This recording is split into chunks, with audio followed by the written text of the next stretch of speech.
Қазір сағат түнгі 11.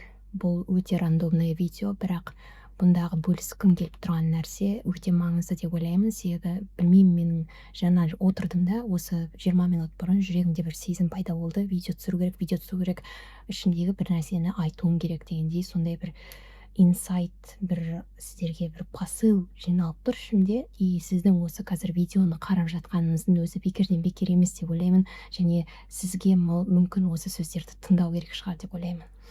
Бұл видеоның басты нәрсесі, сізге айтқым келіп тұрған нәрсе, өміріңізде қазір қандай жағдай болып жатпасын, жақсы нәрсе болсын, жаман нәрсе болсын, оның барлығы бекерден бекер болып жатқан жоқ. Бекерден бекер болып жатқан жоқ. Біз ойлаймыз ғой, адамдар, вот неге мен осындай қиын нәрселер бола береді, мен неге осылай қинала беремін, басқалары жақсы өмір сүреді, жеңіл өмір сүреді, неге мен солай өмір сүре алмаймын, шаршап кеттім деп ойлайсың ғой. Оның барлығы бекерден бекер болып жатқан жоқ. Мысалы, бір моменттің қайта-қайта сіздің өміріңізде қайталана беруі, ол да бекерден бекер емес. Себебі бұл өмірде болатын любой кез келген нәрсе, ол біздің пайдамыз үшін, біздің жақсылығымыз үшін, біздің өсуіміз үшін болатын нәрсе. Жақсы нәрсе болсын, жаман нәрсе болсын. Себебі біз бұл сценарийді, жаратушымыздың жазған сондай қиын бір лабиринт сияқты сценарийін, оның жоспарын біз түсіне алмаймыз, біз оны білмейміз. Өмір сонымен қызық ше. Өмір деген андай бір линия емес қой, естіп жүретін. Ешқандай қызықсыз, бәрін білеміз, болашағымыз қалай болады, барлығы қалай болады деген сияқты. Ешқандай фейлдар да болмайды, ешқандай жақсы нәрсе, жаман нәрсе де болмайды. Просто осылай өмір сүретін болсақ, ол қызық емес, ол өмір емес, Сонда өмір деген ол мынандай экогдағыдай, кардиограммадағыдай осылай up and down болып жүреді. Сол сияқты сіздің өміріңізде қиын жағдайларда болады, жақсы жағдайларда болады, олар алмасып жүре береді. Бұл өмірдің заңы. Бірақ бұл болатын нәрселердің барлығы бекерден бекер болмайды. Сіз көзқарасыңызды былай өзгерту керексіз. Бұның барлығы сіздің өсуіңіз үшін болып жатқан нәрсе.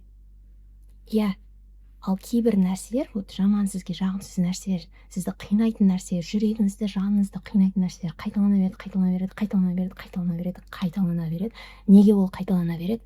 Сіздің басыңызға бір нәрсені жеткізу үшін. Сол үшін қайталана береді.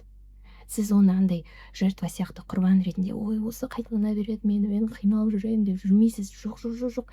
Сіз неге осы нәрсе менімен қайталана береді?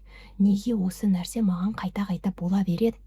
Деп ойлансаңыз, және сол нәрседен шығуға өзіңіз қалай өзіңізді өзгерту керек, бұдан өсетін қандай жол бар деген сұрақ қойсаңыз, сізде осы жерде өсу моменті болады.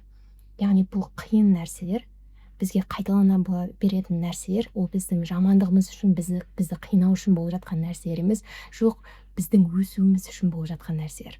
Сондай қиындықтардан өту арқылы адамда характер пайда болады. Сол қиындықтардан өту арқылы адамда тәжірибе болады, адамда даналық жиналады. Мысалы, қаншама ораторлар, қаншама наставниктар, коучтарды қарайтын болсаңыз, мотиваторлар, олардың өмірлері, көбісінің өмірі енді қиын болған. Оңай болған жоқ ешкімнің өмірі, бірақ ол солардың бала кезінде, сол өмірлерінде өткен қиын шақтарының арқасында олар осындай мотиватор болып қазір адамдарға мотивация беруде. Сол историялардың арқасында олар сондай даналық жинады. Сол историялардың арқасында ол басқа адамдарды шабыттандыра алады. Яғни оларға мотивация бере алады, және олармен байланыс таба алады. Себебі ол адамдар да, басқа адамдар да сол қиын ситуациялардан өтуде. Яғни кез келген жаман нәрсе болсын, жақсы жағдай болсын, оның барлығы сіздің жақсылығыңыз үшін болып жатқан нәрсе.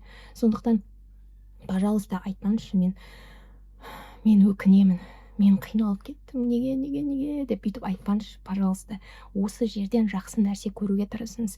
Мен алдында тиктокта отырғанда Эд Ширан бар ғой, әнші, соның бір видеосын көріп қалдым. Сол кезде вау дедім, қандай керемет күшті бір нәрсе айтты. Ол дегеніміз, ол бүйтіп айтты: fail деген ол жеңіліс, және success деген ол бізде жетістік, достижение.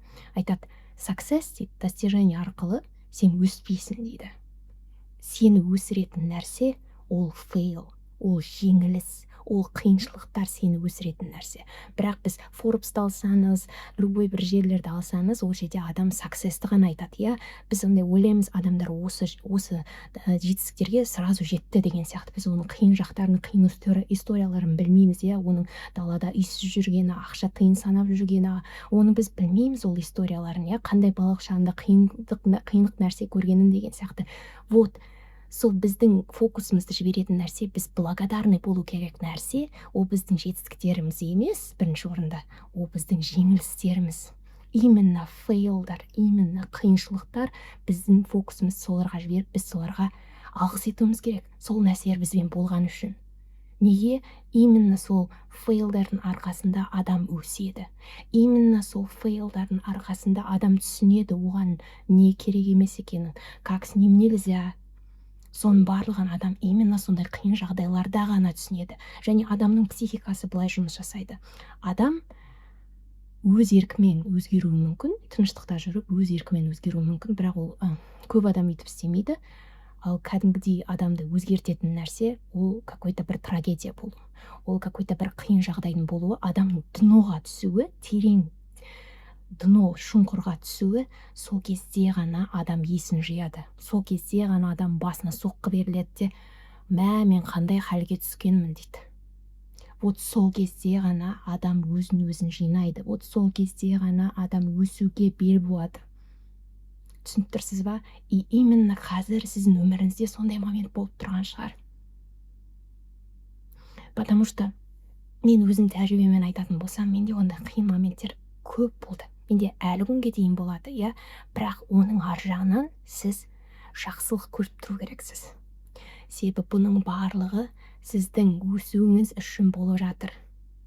Бұл жердегі сөз growth mindset. Growth mindset дегеніміз адам қалай өседі?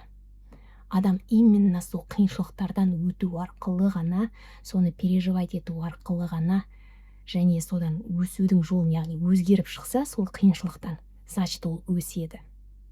Я? Вот мен сіздерге жеткізгім келген осы видеодағы послание осындай. Өміріңізде қандай жағдай болмасын, ол сіздің жақсылығыңыз үшін болып жатыр. Жақсы жағынан қарауға тырысыңыз, иә? Мен сіздерді жақсы көремін. Келесі видеода кездесеміз деп үміттенемін. Сізде бәрі жақсы болады. Trust me.